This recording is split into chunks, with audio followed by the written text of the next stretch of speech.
గం గణపతియే నమః. శ్రోతలకు నమస్కారం. మన ఛానల్కు స్వాగతం.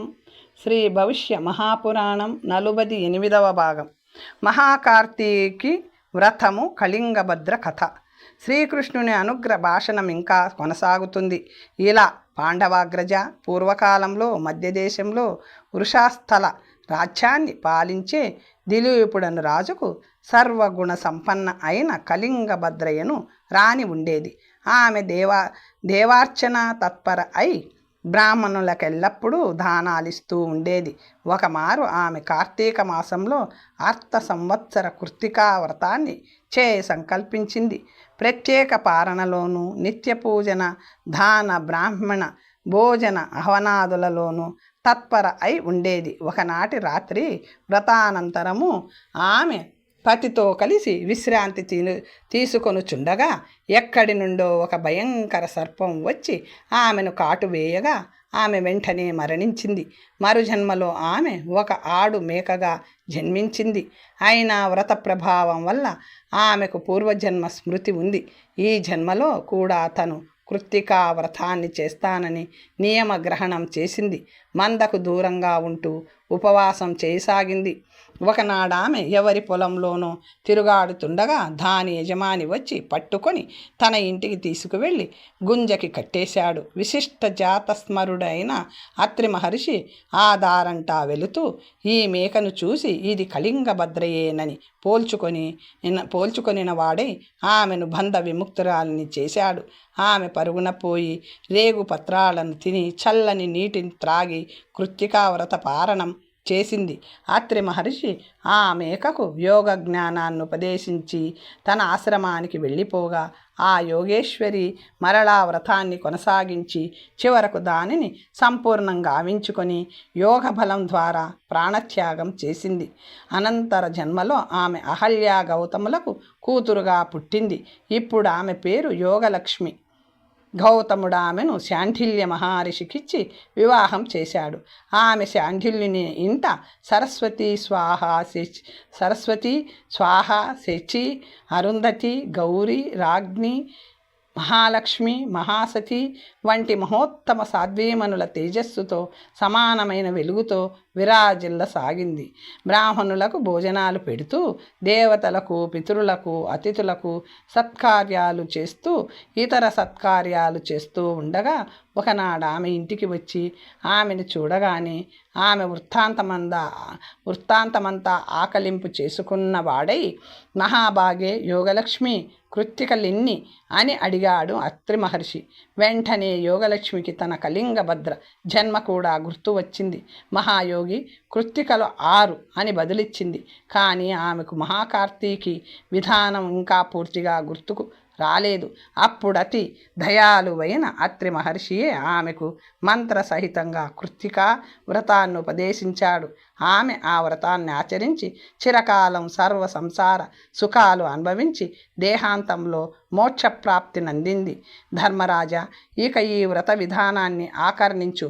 కార్తీక పౌర్ణమి కృత్తికా నక్షత్రం సోమ లేదా గురువారం ఒకమారు కలిసి వస్తే దానిని మహాకార్తీకి యోగం అంటారు. ఈ యోగం దుర్లభం కాబట్టి సాధారణ కార్తీక పున్నము నాడే ఈ వ్రతాన్ని చేయవచ్చు. ఆ రోజు పొద్దున్నే నక్క వ్రతాన్నో ఉపవాసాన్నో నియమంగా గ్రహించి వీలైనంత వరకు పుష్కర ప్రయాగ కురుక్షేత్ర నైమిష శాలగ్రామ కుశావర్త మూలస్థాన శకుంతల గోకర్ణ అర్బుద అమర కంటకాది పవిత్ర క్షేత్రాలలో ఒక దానిలో కానీ అది కుదరకపోతే తన ఇంటిలోనే కానీ స్నానం చేయాలి. తరువాత దేవతలను ఋషులను పితరులను అతిథులను పూజించి హవనం చేయాలి. సాయంకాలం బంగారం వెండి రత్నాలు నవనీతం అన్న కణాలు పిష్టాలతో కృత్తికల 6 మూర్తులను తయారు చేసి వాటిని నెయ్యి పాలు నింపిన 6 పాత్రలలో స్థాపించాలి. పిమ్మట వాటిని ఎర్రదారాలతో చుట్టి సింధూర కుంకుమ చందన మల్లిక ధూప దీప నైవేద్యాదులతో పూజించి ఆ కృత్తికల మూర్తులను బ్రాహ్మణులకు దానం చెయ్యాలి. దానమిస్తున్నప్పుడు ఈ క్రింది మంత్రాన్ని పఠించాలి. ఓం సప్తర్షిద్ధారా హానల్యస్య వల్లభ యా బ్రహ్మాణా రక్షితయేతి యుక్తాః తుష్టాః కుమారస్య యథార్థమాతరో మమాపి సుప్రీతతరా భవంతు. బ్రాహ్మణుడి క్రింది మంత్రాన్ని ఉచ్చరిస్తూ మూర్తి దానాన్ని గ్రహించాలి. ధర్మదాః కామదాః సంతు ఇమా నక్షత్రమాతరాః కృత్తికా దుర్గ సంసారాత్ తారయంత్య వయోః కులం. బ్రాహ్మణుడింటికి పోవునప్పుడు యజమాని ఆయనతో కలిసి 6 అడుగుల దూరం క్షీణించాలి. ఈ ప్రకారం ఈ వ్రతాన్ని చేసే పురుషునికి సూర్య సమాన ప్రకాశమాన విమానమెక్కి నక్షత్రలోకానికి పోయే భాగ్యం అబ్బుతుంది. స్త్రీకి కూడా పతితో సహా నక్షత్రలోక నివాసం అబ్బుతుంది. మనోరథ అశోక పున్నములు. మహారాజా, పాల్గొన పూర్ణముతో మొదలుపెట్టి 1 ఏడాది పాటు చేయవలసిన వ్రత ఒకటుంది. ఇది అన్ని మనోరథాలను సిద్ధింపచేస్తుంది. వ్రతి ఆ రోజు స్నానం చేసి లక్ష్మీ సహిత జనార్దన భగవానుని పూజ చేయాలి. ఆ రోజంతా ఏం చేస్తున్నా జనార్దనుని స్మరిస్తూ ఉండాలి. ప్రాకండులతో, పతితులతో, నాస్తికులతో, చండాలులతో సంభాషించరాదు. జితేంద్రియుడై ఉండాలి. రాత్రి చంద్రునిలోనే లక్ష్మీనారాయణులను ఆరోపించుకొని ఆయనకి అర్ఘ్యం ఇవ్వాలి. ఈ రకంగా చైత్ర, వైశాఖ, జ్యేష్ఠ ఈ 3 నెలల్లో పూజ, అర్ఘ్య ప్రదానాలను చేసి తొలి పారణం చెయ్యాలి. ఆషాఢ, శ్రావణ, భాద్రపద, ఆశ్వీయుజ ఈ 4 పున్నములలో శ్రీ సహిత శ్రీధర దేవుని పూజించాలి. అర్ఘ్య ప్రదానం చేసి 2వ పారణం చెయ్యాలి. కార్తీక, మార్గశిర, పుష్య, మాఘ ఈ 4 పున్నములకు భూతి సహిత కేశవ భగవానుని పూజించాలి. 3వ పారణం సంపన్నం చెయ్యాలి. ప్రతి పారణాంతమున బ్రాహ్మణులకు దక్షిణలివ్వాలి. ప్రథమం పారణ 4 నెలల్లో పంచగవ్యాలను, ద్వితీయ పారణ 4 నెలల్లోనూ కుశోదకాన్ని, చివరి 4 నెలల్లోనూ సూర్యకిరణాలచే వేడి చేయబడిన నీటిని ప్రాస్నం చేయాలి. ప్రతి నెల జలకుంభం, చెప్పులు, గొడుగు, బంగారం, బట్టలు, భోజన దక్షిణలు బ్రాహ్మణులకివ్వాలి. సర్వదేవతాధీశుడగు భగవానుని మృగశిరాది 12 మాసాలలో కేశవనారాయణ, మాధవ, గోవింద, విష్ణు, మధుసూదన, త్రివిక్రమ, వామన, శ్రీధర, ఋషికేశ, పద్మనాభ, దామోదర ఈ నామాలతో కీర్తించే వ్యక్తి దుర్గతి నుండి ఉద్ధరింపబడతాడు.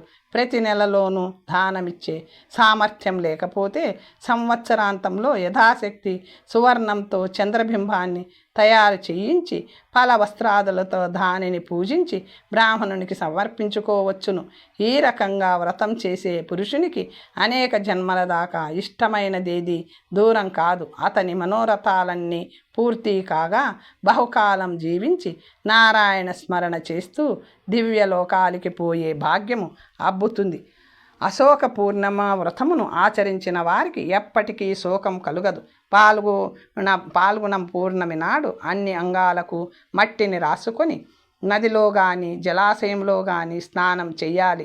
మట్టితోనొక వేదిని తయారు చేసి దానిపై భూధరుడైన విష్ణువుని, అశోకనామధారిణి అయిన భూదేవిని స్థాపించి పుష్ప నైవేద్యాది సకలోపచారాలతోనూ పూజించాలి.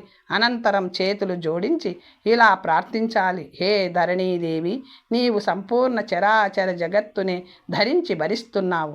ఎలాగైతే నిన్ను శ్రీ మహావిష్ణువు రసాతలము నుండి ఉద్ధరించి తీసుకువచ్చి శోక విరహితును చేశాడో అలాగే నీవు నన్ను దుఃఖసాగరము నుండి ఉద్ధరించి అన్ని శోకాల నుండి విముక్తిని చేసి నా కోరికలన్నీ నెరవేరినట్లు చేయవలసింది అని విన్నవించి ఆ రాత్రి చంద్రునికి అర్ఘ్యప్రదానం చెయ్యాలి.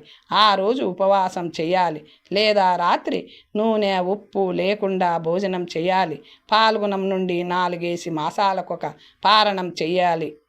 పారణం చొప్పున చెయ్యాలి. ప్రతి పారణానికి విశేష పూజలు చేసి రాత్రి జాగరణం ఉండాలి. ప్రథమ పారణలో ధరణీ నామంతో, ద్వితీయ పారణంలో మేదిని నామంతో, తృతీయంలో వసుంధరా నామంతో భూదేవిని పూజించాలి. సంవత్సరాంతంలో సంవత్సగోవును, భూమిని, వస్త్రాలను, భూషణాలను బ్రాహ్మణులకు దానం చెయ్యాలి. ఈ వ్రతాన్ని పాతాళంలో ఉండగా భూదేవి చేయగా విష్ణువు వరాహ రూపంలో వచ్చి ఆమెను ఉద్ధరించి ప్రసన్నతాపూర్వకంగా ఇలా వరమిచ్చాడు: ఓ ధరణీదేవి, నీ ఈ వ్రతం వల్ల నేను సంతుష్టుడనైనాను. లోకంలో పురుషులు కానీ స్త్రీలు కానీ ఈ వ్రతం చేసి నాతో పాటు నిన్ను కూడా పూజించి యథావిధిగా పాలన చేస్తే వారికి ఏ జన్మలోనూ ఏ శోకము కలగకుండా చూస్తాను. నిన్ను కాపాడినట్లే వారిని కూడా రక్షిస్తాను. ఓ ధర్మరాజా, అశోక వ్రతం నిస్సందేహంగా భూదేవి దయ వల్ల అన్ని శోకాలను నశింపజేస్తుంది. అనంత వ్రత మహత్యం. కార్తవీర్యుని ఆవిర్భావ వృత్తాంతం. వాసుదేవ, భక్తిపూర్వకంగా శ్రీమన్నారాయణుని ఆరాధిస్తే మనోవాంఛితాలన్నీ తీరిపోతాయి. కానీ స్త్రీ పురుషులు సంతానహీనులుగా మిగిలిపోవడం కంటే పెద్ద దుఃఖం లేదేమో. యోగ్య సంతానం సకల సుఖాలకు హేతువు. సర్వసద్గుణ సంపన్నుడు, ఆరోగ్యవంతుడు, బలవంతుడు, ధర్మజ్ఞుడు, శాస్త్రవేత్త, ధీన అనాథాశ్రయుడు, భాగ్యవంతుడు, హృదయానందకరుడు, దీర్ఘాయుష్మంతుడు నగు పుత్రుడు కలవారే లోకం మొత్తం మీద ధన్యులు. ప్రభో, ఇట్టి పుత్రుణ్ణిచ్చే వ్రతమేదైనా ఉంటే ఉపదేశించండి అని అడిగాడు ధర్మరాజు. చెప్పసాగాడు శ్రీకృష్ణుడు. మహారాజా, ఈ విషయమై ఒక ఇతిహాసం ఉంది. ప్రాచీన కాలంలో మహిష్మతి నగరాన్ని ఐహయ వంశీయుడైన కృతవీర్యుడు పాలిస్తూ ఉండేవాడు. అతడు గొప్ప కీర్తి ప్రతిష్టలు గల రాజు. అతని రాణులలో శీలధనయను, సార్థక నామధేయురాలు, సకల సద్గుణ రాశీయవు ఒక రాణి పుత్రప్రాప్తిని గూర్చి వ్రతార్థి అయి బ్రహ్మవాదిని మైత్రేయి వద్దకు వెళ్ళింది. ఆధ్యాత్మిక వైదిక జ్ఞానంలో ఎవరికి అందనంత ఎత్తుకు ఎదిగిన మైత్రేయి ఆమెకు అనంత వ్రతాన్నుపదేశిస్తూ ఇలా చెప్పింది. శీలధన, జనార్దన భగవానుని ఆరాధించే వారికి అన్ని కోరికలు తీరుతాయి. మార్గశిర మాసంలో మృగశిర నక్షత్రం వచ్చే రోజు స్నానం చేసి గంధ పుష్ప ధూప దీపాదులతో అనంతదేవుని వామచరణాన్ని పూజించి ప్రార్థించి ఏకాగ్ర చిత్తంతో అర్చించి పలుమార్లు ప్రణామం చేసి బ్రాహ్మణులకు దక్షిణలివ్వాలి. రాత్రి నూనె ఉప్పు లేని భోజనం చెయ్యాలి. ఇలాగే పుష్యమాసం పుష్య నక్షత్రం యోగించిన రోజు అనంతదేవుని ఎడమకటి ప్రదేశాన్ని పూజించాలి. మాఘమాసంలో మాఘ నక్షత్రం పడిన నాడు, పాల్గొన మాసంలో పల్గుని నక్షత్రం విరాజిల్లిన నాడు క్రమంగా అనంత భగవానుని వామభుజాన్ని వామస్కందాన్ని పూజించాలి. ఈ 4 నెలల్లోనూ గోమూత్రాన్ని నోట్లో వేసుకోవాలి. బంగారాన్ని నువ్వులని బ్రాహ్మణులకు ఇవ్వాలి. చైత్రమాసంలో చిత్తా నక్షత్రం ఉన్న రోజు భగవానుని కుడిభుజాన్ని పూజించాలి. వైశాఖంలో విశాఖ నక్షత్రంలోనూ అలాగే చెయ్యాలి. జ్యేష్ఠంలో జ్యేష్ఠ నక్షత్రంలో కటి ప్రదేశాన్ని ఆషాఢంతో యోగించినప్పుడు స్వామి కుడికాలిని పూజించి ఈ 4 నెలల్లోనూ పంచగవ్యాలను ప్రాశించి బ్రాహ్మణునికి బంగారాన్నిచ్చి రాత్రి భోంచెయ్యాలి. శ్రావణ మాసం శ్రవణ నక్షత్రం యోగించిన రోజు విష్ణుదేవుని 2 పాదాలను, భాద్రపద మాసం ఉత్తరాభాద్ర నక్షత్రంలో గుహ్యస్థానాన్ని, ఆశ్వీజంలో అశ్విని నక్షత్రం ఉన్న రోజు హృదయ భాగాన్ని, కార్తీకంలో కృత్తికా నక్షత్రంలో స్వామి శిరస్సుని పూజించాలి. ఈ 4 నెలల్లో నేతిని నోటిలో వేసుకోవాలి. నేతిని బ్రాహ్మణునికి దానమివ్వాలి. అనంత భగవానుని ప్రీత్యర్థం మొదటి 4 నెలల్లో మార్గశిరంతో మొదలెట్టి నేతితో తర్వాతి 4 నెలల్లో శాలీధాన్యంతో, చివరి 4 నెలల్లో పాలతో హవన కర్మను నిర్వర్తించాలి. అన్ని నెలల్లోనూ అవిష్యాన్నమును భుజించుట ప్రశస్తంగా పరిగణింపబడుతున్నది. ఈ ప్రకారంగా 12 నెలల్లో 3 పారణలు చేసి ఏడాది చివర అనంత భగవానుల మూర్తిని స్వర్ణంతో కాని నాగలి ముసలాలను వెండితోనూ చేయించి వాటిని రాగి పీఠంపై స్థాపించి పుష్ప ధూప దీప నైవేద్యాది ఉపచారాలతో పూజించాలి. చంద్రుని కూడా పూజించాలి. తరువాత పురాణవేత్త ధర్మజ్ఞుడు శాంతిప్రియుడు నగు భూసరుని వస్త్రభూషణాదులచే సత్కరించి పూజా సామగ్రినంతటినీ సమర్పిస్తూ అనంత ప్రియతాం అనాలి. మహారాజా, మైత్రేయు ఉపదేశం మేరకు శీలధన భక్తి శ్రద్ధాదులతో అనంతుని వ్రతం ద్వారా మెప్పించి ఆయన అనుగ్రహంతో ఒక మహాపురుషుని ప్రసవించింది. ఆ బిడ్డ పుట్టిన వెంటనే ఆకాశం నిర్మలమైంది.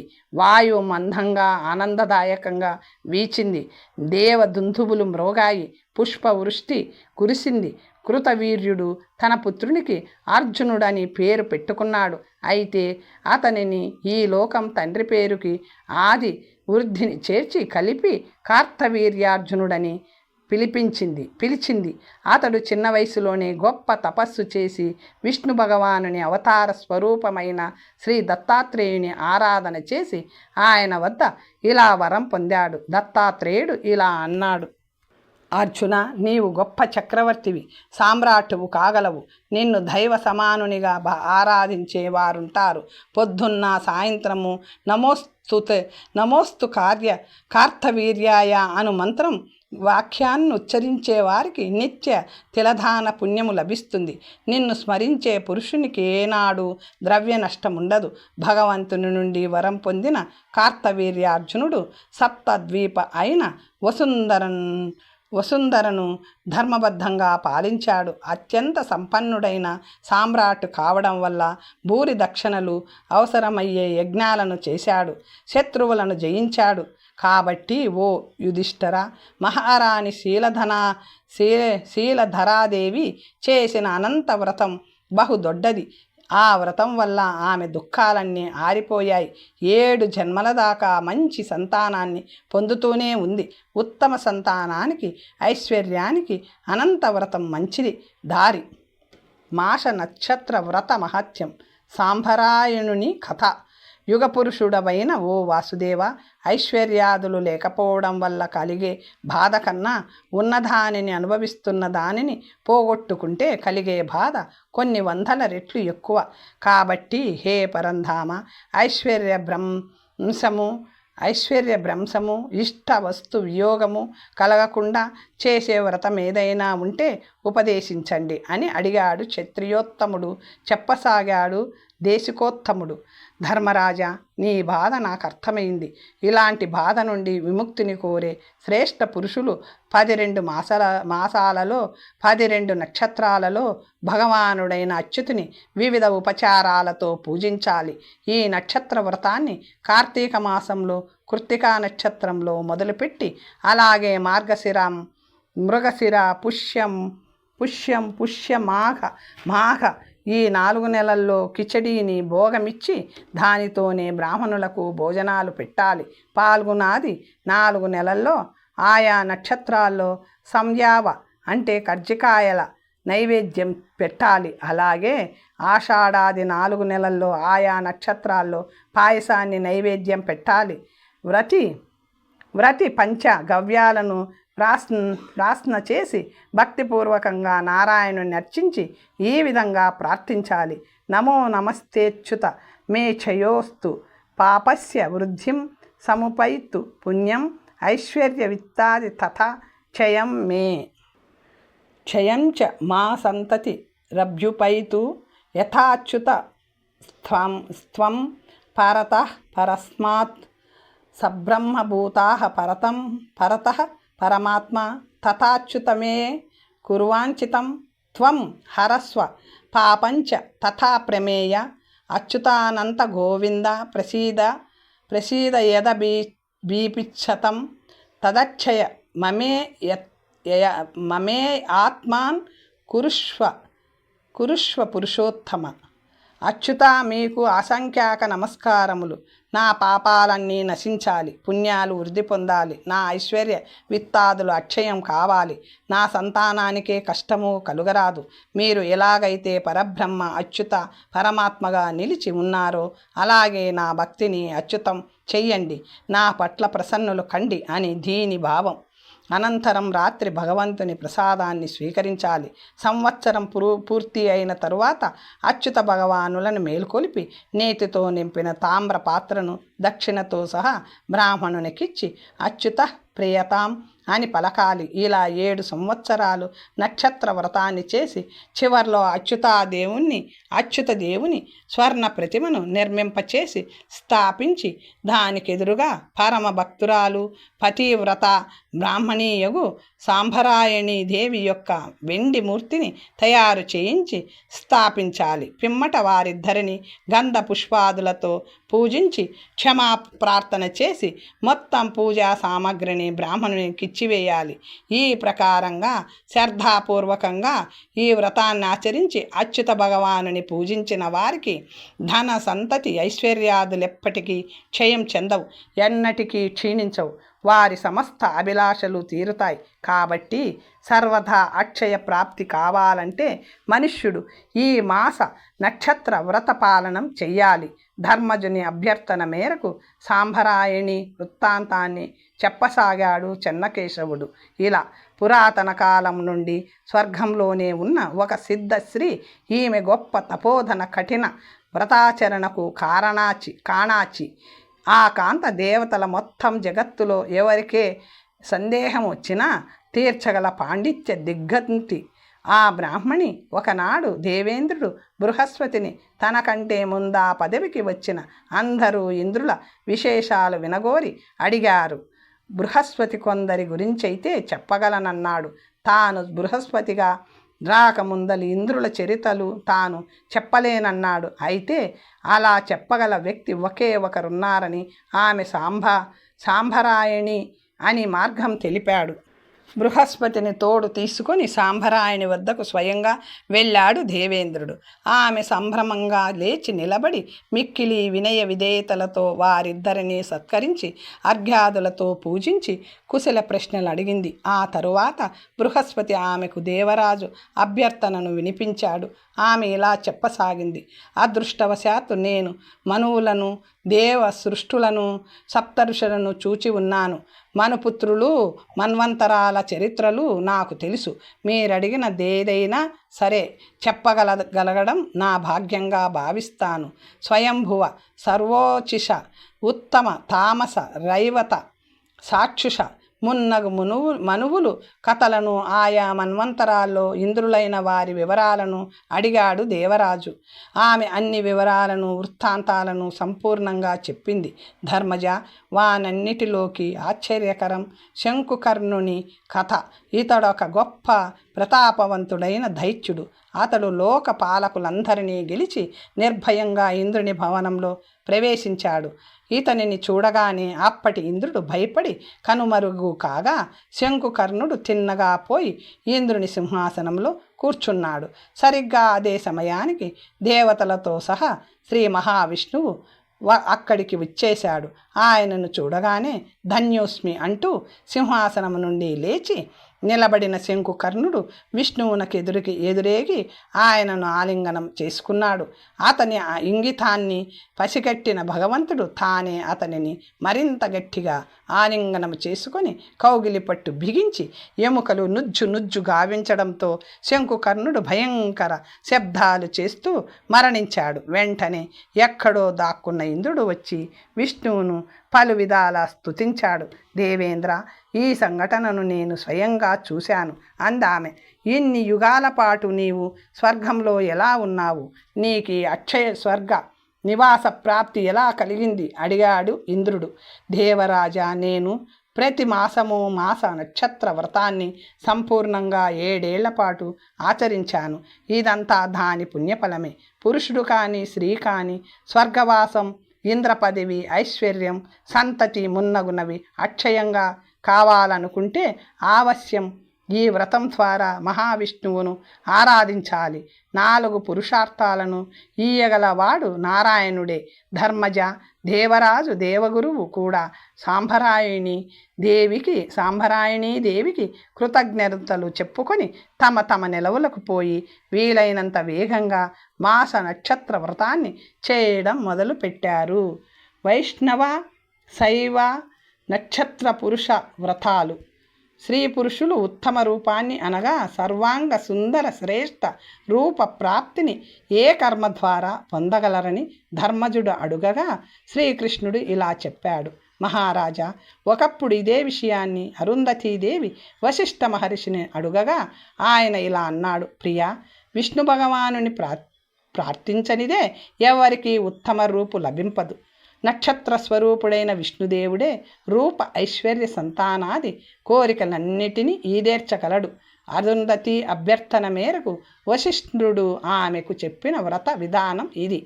చైత్రమాసంలో మొదలుపెట్టి భగవంతుని పాదాది అంగాలను ఉపవాసపూర్వకంగా పూజించాలి. వ్రతి స్నానాధికములచే పవిత్రుడైన ఛత్రరూపుడైన శ్రీ విష్ణుదేవుని ప్రతిమను ఈ విధంగా పూజించాలి. ఉపవాస దినాల్లో తలకి నూనె పట్టించరాదు. నక్షత్ర దేవతలకు వాటికి అధిపతి అయిన చంద్రునికి కూడా పూజలు చేసి బ్రాహ్మణులకు భోజనాలు పెట్టాలి. వ్రతంలో అశౌచం ఏదైనా జరిగితే 2వ నక్షత్రంలో ఉపవాసం చేయాలి. ఈ విధంగా మాఘమాసంలో వ్రతం పూర్తయినాక ఉద్యాపన చేయాలి. యథాశక్తి సువర్ణంతో, శక్తి లేకుంటే వెండి, రాగి అని అర్థం. నక్షత్ర పురుషుని నిర్మింపచేసి అలంకరించి ఉత్తమ శయ్యపై స్థాపించి మరో శయ్యపై ఒక బ్రాహ్మణ దంపతుల జంటను కూర్చోబెట్టి భూషణాదులతో పూజించి సప్తధాన్యాలు, సంవత్స గోవు, గొడుగు, చెప్పులు, నెయ్యి నింపిన పాత్ర, దక్షిణలతో సహా నక్షత్ర పురుష ప్రతిమను వారికి దానం చెయ్యాలి. ఇక శైవ నక్షత్ర పురుష వ్రతం శివభక్తులకు ఉద్దేశింపబడింది. శంకర భగవానులు అంగపూజనం ఇందలి ముఖ్యాంశం. పాల్గొన శుక్ల పక్షంలో హస్త నక్షత్రం పడ్డ రోజున ఉపవాసం కానీ నక్తవ్రతం కానీ చేసి ఈ వ్రత నియమాలను పట్టాలి.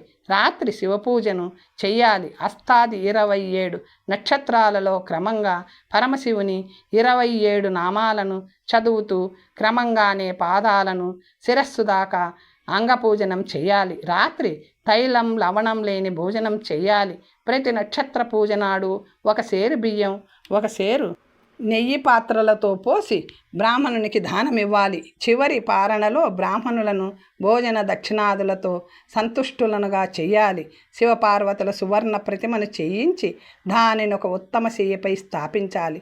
ఆపై సర్వోపచారాలతో పూజలు చేసి ఆ ప్రతిమను నల్లావు, కుండలు, గొడుగు, అద్దము, చెప్పులు, బట్టలు, అలంకారాలు, అనులేపనాదులతో సహా బ్రాహ్మణునికి దానం చేయాలి. తరువాత ప్రదక్షిణ చేసి నియమ విసర్జన గావించి ప్రతిమను పెట్టిన శయ్యను, పూజా సామగ్రిని బ్రాహ్మణుల ఇంటికి పంపించి వేయాలి. మహారాజా, దుశ్శీలులకు, ధాంబికులకు, కుతార్కులకు, నిందికులకు, లోభులకు ఈ వ్రతాన్ని ఉపదేశింపరాదు. శాంత స్వభావులు, సద్గుణులు, శివభక్తులు ఈ వ్రతాచరణకు అధికారులు. ఈ వ్రతం చేయడం వల్ల మహాపాతకాలు కూడా నశిస్తాయి. శ్రీపతి ఆజ్ఞతో ఈ వ్రతాన్ని చేస్తే ఆమెకెన్నటికీ పతి వియోగం ఉండదు. ఇష్టజనుల వియోగము కలుగదు.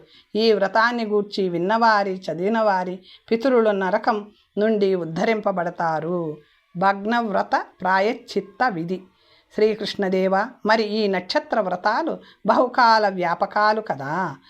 ఏ అనివార్య కారణ దృష్ట్యోనో అవి భగ్నమైపోతే, వ్రతి తప్పు లేకుండానే ఆగిపోతే ఏ కర్మల ద్వారా వ్రతులు తరించగలరు?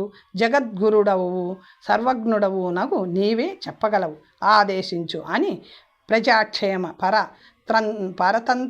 పరతంత్రుడైన ధర్మజుడు అడుగగా ఇలా చెప్పాడు మురారి. ధర్మజ, ఇది పరమ రహస్యమైన విషయమే అయినా నీ కోసం బహిర్గతం చేస్తున్నాను. ఏ వ్రతమైనా అనేక ప్రకారాల ఉపద్రవాల వల్ల ఆగిపోతే దానిని సంపూర్ణం చేసి పూర్ణ ఫలాలను ఇవ్వగల వ్రతములు ఉన్నాయి. ఏ దేవతావ్రత భగ్నం జరిగిందో ఆ దేవతా యొక్క స్వర్ణ లేదా వెండి ప్రతిమను చేయించి పంచామృతాలతో దానికి స్నానం చేయించి ఒక జలపూర్ణ కలశంపై దానిని ప్రతిష్ఠించి గంధ పుష్పాక్షత ధూప దీప వస్త్రభూషణ నైవేద్యాదులతో పూజించాలి. ఇదంతా ఏ రోజైతే వ్రతభగ్నమైందో మరుసటి సంవత్సరం కానీ ఆ తరువాత కానీ అదే రోజున జరగాలి. ఓం అమోఘ దేవాయ నమః అనే మంత్రం ద్వారా ఆ వ్రతంలో ఉద్దేశించిన దేవతకు అర్ఘ్యప్రదానం గావించి వ్రతాన్ని పూర్తి చేయడం కోసం, వ్రతభంగ దోష నివృత్తి కోసం ఈ విధంగా క్షమా ప్రార్థన చేసి భగవంతుని శరణు వేడాలి. తరువాత దిక్పాలకులకు అర్ఘ్యప్రదానం చేసి ముఖ్య దేవతల అంగపూజలను గావించి ప్రార్థనలు చేయాలి. బ్రాహ్మణుని వ్రతి ఈ సందర్భంలో పూజించాలి. ఆయన ఈ విధంగా ఆశీర్వదించాలి.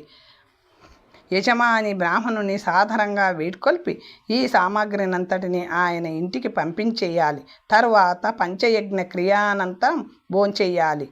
ఆ సంపూర్ణ వ్రతాన్ని ఒకమారు భక్తితో చేసిన వ్రత సంపూర్ణ ఫలాన్ని పొందడమే కాక వ్రతభగ్న పాపము నుండి ముక్తుడవుతాడు. అంతేకాక ఈ వ్రతాన్ని ఆచరించిన వానికి ధన రూప కీర్తి ఆరోగ్యాదులు ప్రాప్తించి 100 ఏళ్ల పాటు భూమిపై సకల సుఖ భోగాలను అనుభవించి స్వర్గమును చేరి ఆపై మోక్షాన్ని పొందే మహాభాగ్యం లభిస్తుంది.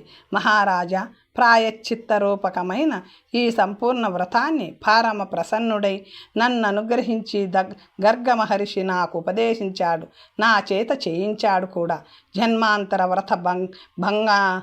వ్రతభంగాన్ని కూడా ఈ వ్రతం పరిహరిస్తుంది. కాబట్టి నీవు కూడా దీన్ని అనుష్ఠించు. వృంతాక త్యాగ గ్రహ నక్షత్ర వ్రత విధి. మహారాజా, నేనిప్పుడు వృంతాక అంటే వంకాయ త్యాగ వ్రతాన్ని వివరిస్తాను. ప్రతి 1 ఏడాది కానీ 6 నెలలు కానీ కనీసం 3 మాసాలు కానీ వంకాయను తినడం మానేసి ఉద్యాపన చేసుకోవాలి. తరువాత సంకల్పపూర్వకంగా భరణి లేదా మాఘ నక్షత్రంలో ఉపవాసం చేసి ఒక స్తండిలాన్ని ఏర్పాటు చేసి దానిపై అక్షతలతో పుష్పాలతో యమరాజును అతని పరివారాన్ని ఆవాహన చేసి గంధ పుష్ప నైవేద్యాదులతో యమ, కాల, నీల, చిత్రగుప్త, మృత్యు, వైవస్వత దేవతలకు వేరువేరుగా నామాలను ఉచ్చరిస్తూ పూజ చేయాలి. తరువాత అగ్నిని స్థాపించి నువ్వులతో నేతితో ఇవే నామాలను మంత్రాలుగా జపిస్తూ హవనం చేయాలి. తరువాత స్విష్టకృత్ ప్రాయశ్చిత్త హోమాలను గావించాలి. బ్రాహ్మణునికి అలంకారాలు, వస్త్రాలు, గొడుగు, చెప్పులు, నల్ల కంబళి, నల్ల ఎద్దు, నల్లావు దక్షిణలతో పాటు బంగారంతో చేయించిన వంకాయను కూడా భక్తిగా దానం ఇవ్వాలి. ఆ తరువాత యథాశక్తిగా బ్రాహ్మణులకు భోజనాలు పెట్టాలి. ఇలా చేయడం వల్ల పౌండరీక యజ్ఞఫలం ప్రాప్తిస్తుంది. అలాగే 7 జన్మల దాకా యముని దర్శించే అవసరం రాదు. దీర్ఘకాలం పాటు స్వర్గంలో ఆధారం పొందుతూ నివసించే భాగ్యం లభిస్తుంది. మహారాజా, ఇప్పుడు గ్రహనక్షత్ర వ్రత విధానాన్ని ఆలకించు. ఈ వ్రతం వల్ల క్రూర గ్రహాలన్నీ శాంతిస్తాయి. లక్ష్మి, ధృతి, తుష్టి, పుష్టి ప్రాప్తిస్తాయి. ఆదివారం హస్తానక్షత్రంతో యోగించిన రోజున సూర్యభగవానుని పూజించి నక్తవ్రతం చేయాలి. ఇలా 7 ఆదివారాల దాకా నక్తవ్రతాన్ని పాటించాలి. చివర్లో సూర్యభగవానుని స్వర్ణ ప్రతిమను తయారు చేయించి దానిని తామ్ర పాత్రలో స్థాపించాలి.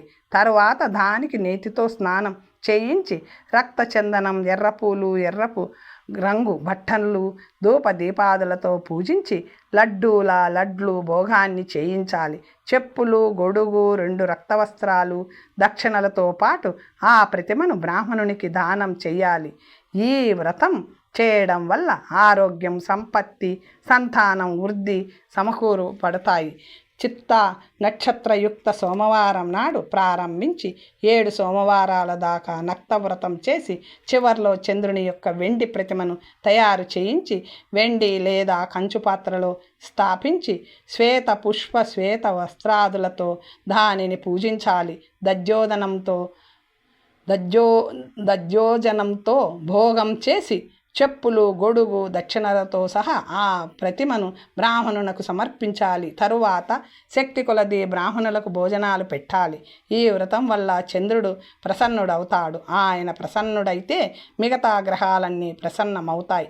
అలాగే స్వాతి నక్షత్రయుక్త మంగళవారం భౌమ ప్రతిమకు విశాఖయుక్త బుధవారం నాడు బుధునికి అనురాధ నక్షత్రయుక్త గురువారం నాడు బృహస్పతికి జ్యేష్ఠాయుక్త శుక్రవారం నాడు శుక్రాచార్యునికి మూలాయుక్త శనివారం నాడు శనికి పూజలు చేయాలి.